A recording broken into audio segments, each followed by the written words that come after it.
né, da Globo News, ele fez uma análise crítica sobre o papel do STF no cenário político brasileiro e também reconheceu falhas da própria imprensa na condução do debate público. O Merval avaliou que a atuação da Corte teria avançado para além dos seus limites institucionais, abrindo espaços para riscos à democracia, apontando que o controle do judiciário é uma estratégia recorrente em governos autoritários.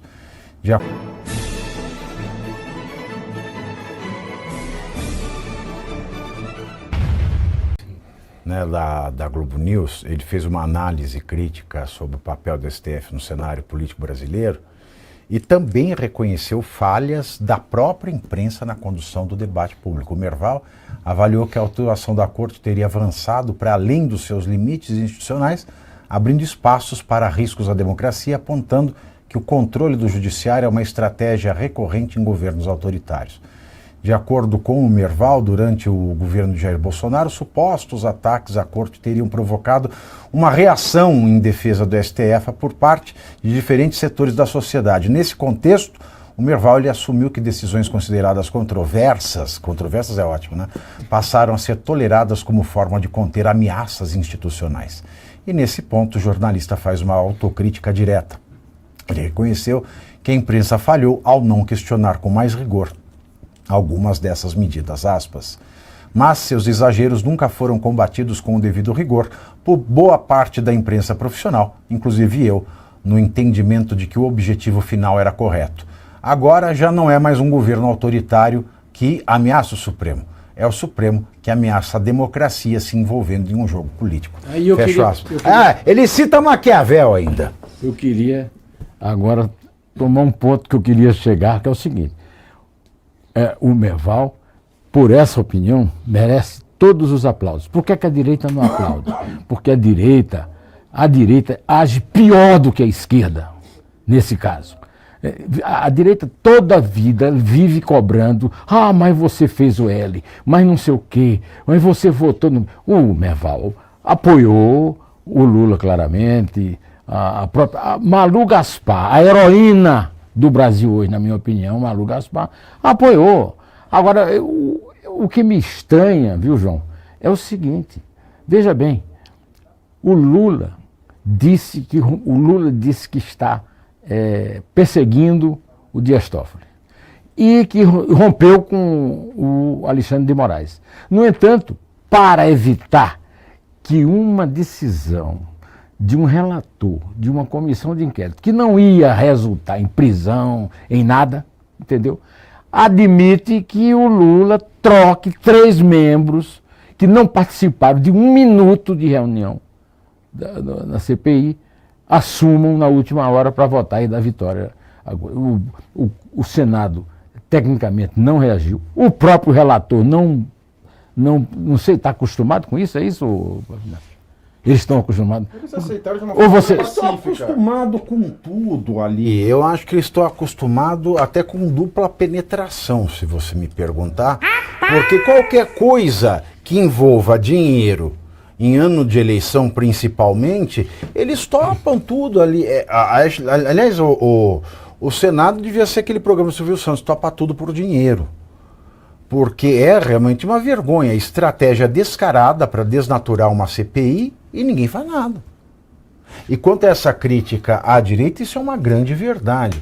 Existe um purismo, que é uma coisa vexatória por parte de setores da direita, que é, mas você apoiou o Lula, então você tem que morrer apoiando o Lula. Nós não queremos seu voto.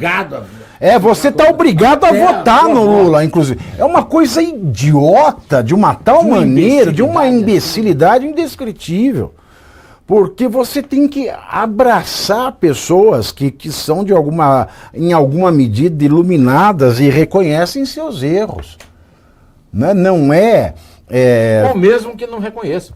Eu tenho grandes amigos que não concordam comigo em nada, acham que eu sou radical demais, e que continuam meus amigos do peito, gosto muito, frequento, não tem...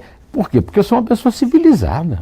para a direita é bem-vindo, principalmente essas pessoas do estamento, né, do establishment, são muito bem-vindas. E vem melhorar com a sua opinião em contrário. A opinião em contrário também ajuda. E ainda que eles façam essa meia-culpa, né? Naquele momento foram importantes as exceções, né? A gente acabou defendendo, ainda que a pessoa reconheça mais ou menos, é importante que haja esse desembarque de ter dado toda essa musculatura para o Supremo Tribunal Federal, né? Vocês chancelaram agora que se retire, né? Que seria o óbvio o afastamento desses juízes, né? Numa institucionalidade normal, vamos falar a verdade, que seria normal o próprio juiz sair, falar, ó, não tem clima para eu continuar, eu vou sair para preservar a instituição, mas não, eles se agarram e vai na instituição. Com salário, com aposentadoria, porque o Lino,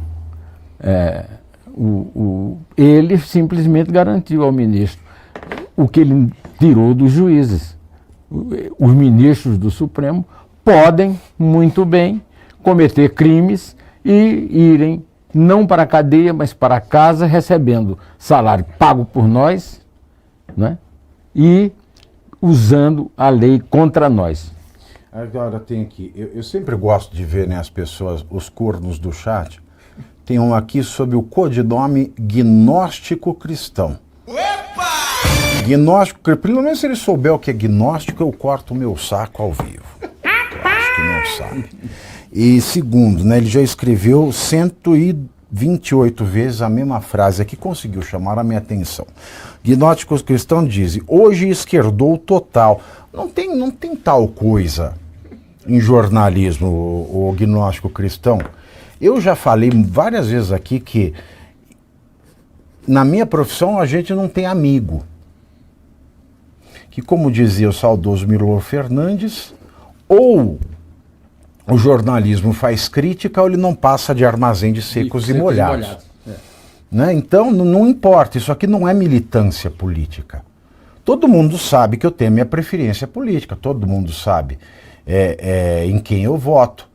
Todo mundo sabe que a minha vida pessoal hoje ela está disponível para quem quiser ver nas minhas redes sociais. Mas, enquanto analista político, eu sou obrigado a trazer uma análise crua das coisas que acontecem e, inclusive, quando elas são desabonadoras à direita. Obrigatoriamente sob pena de eu me tornar uma Globo News. E eu, como jornalista, digo o seguinte, governo, sou contra. Então é o seguinte, no governo Lula, em todos os governos Lula, eu desci o cacete nos governos. E no governo Bolsonaro, desci o cacete no Bolsonaro.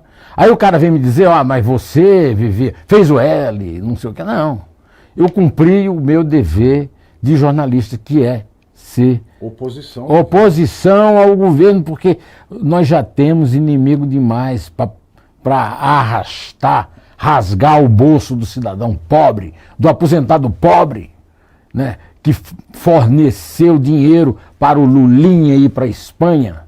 Né? E aí vem aquela tradição do Lula de mentir, né? E isso não me espanta mais no Lula, que eu conheci o Lula mentindo, né?